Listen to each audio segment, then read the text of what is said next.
병원장님의 하루 생활을 네 글자로 표현해 주신다면? 진료, 퇴근. 진료? 아, 진료하다가 이제 퇴근만 한다? 그렇지. 네, 안녕하세요. 저는 남해안주백병원 신경과 병원장 강진호라고 합니다. 만나서 반갑습니다. 신경과는 어떤 과인가요? 신경과는 그 뇌와 척수 그리고 말초신경을 포함한 신경계통의 모든 질환을 진단하고 치료하는 과예요. 그러면 신경과는 주로 어떤 증상으로 가게 되나요? 보통 신경과를 방문하는 환자분들이 이제 호소하는 증상들은 제일 흔한 거는 이제 두통과 어지럼증, 그리고 치매와 같은 인지기능 저하, 그리고 경련, 간질과 같은 이상운동, 그리고 뇌경색이나 뇌출혈 같은 뇌혈관 질환도 있고요. 말초신경병증이나 신경통증에서 보이는 이런 증상들을 보통 환자분들이 많이 호소하고 병원에 방문하게 됩니다. 이 질문은 저희 홈페이지에도 이제 써주셨던 질문인데 많은 분들이 헷갈려 하시는 것 같더라고요. 신경과와 정신과의 차이점은? 신경과는 아까 네. 얘기한 것처럼 신경 자체에 이상이 생겨 발생하는 증상이 생기는 질환을 진단하고 치료하는 과이고요. 그리고 정신과는 최근에 이제 정식 명칭으로 정신건강의학과라고 해요.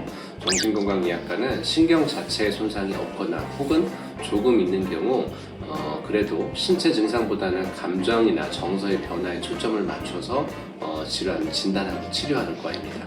신경과 의사로서 신경과 질병, 질환 중에 가장 걸리기 싫은 베스트 1위와 이유가 있을까요? 우선은 대부분의 이제 신경과 의사라고 하면은 치매 질환에 제일 걸리기 싫다라고 대답할 것 같아요. 가족들의 고통까지 고려한다면 이제 치매가 가장 걸리기 싫은 어떤 질환이 아닐까 싶습니다. 하지만 본인의 고통의 측면으로만 평가했을 때는 루게릭병과 같은 이상운동 질환이 개인적으로는 가장 무섭습니다.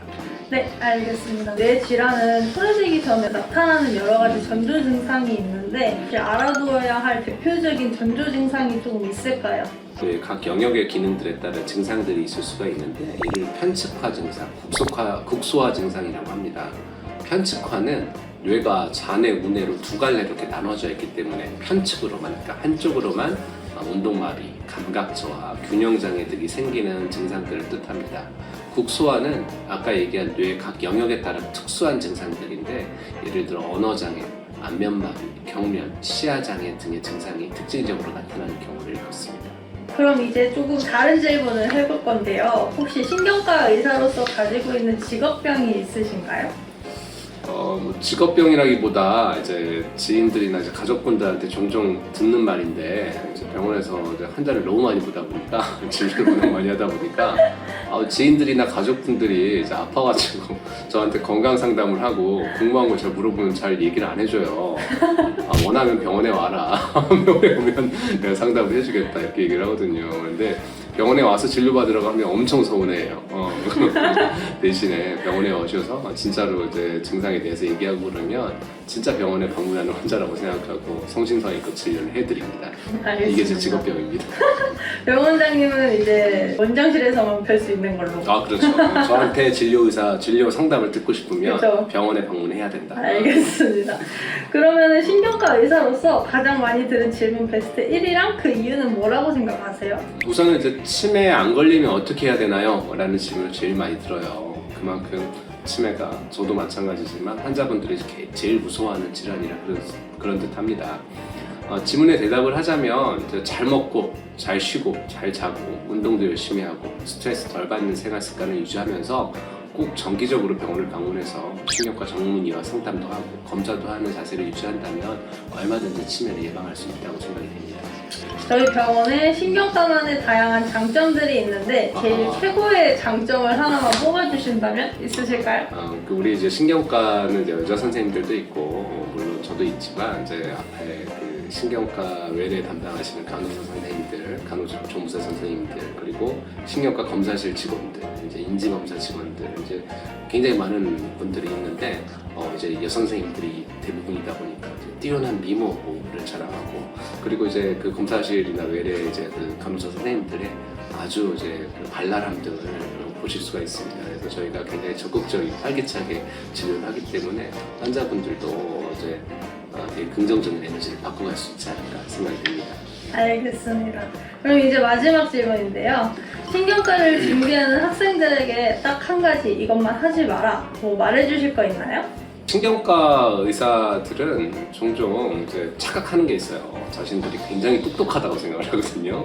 왜냐하면 이제 신경과 의사가 의사들의 의사라는 별명이 있어요. 그만큼 의사들 중에서도 이제 아주 어려운 뇌신경학을 공부하는 의사하고 진료하고 치료하는 의사이기 때문에 그렇게 생각한 건데, 근데 이제 이런 마인드가 환자를 대할 때에도 영향을 준다면 정말 저는 안 좋은 자세라고 생각하거든요. 훌륭한 신경과 의사가 되기 위해서는 이제 이런 잘난 척하는 자세보다는 다른 사람의 말을 경청하고 공감하고 존중하는 자세가 훨씬 더 중요합니다.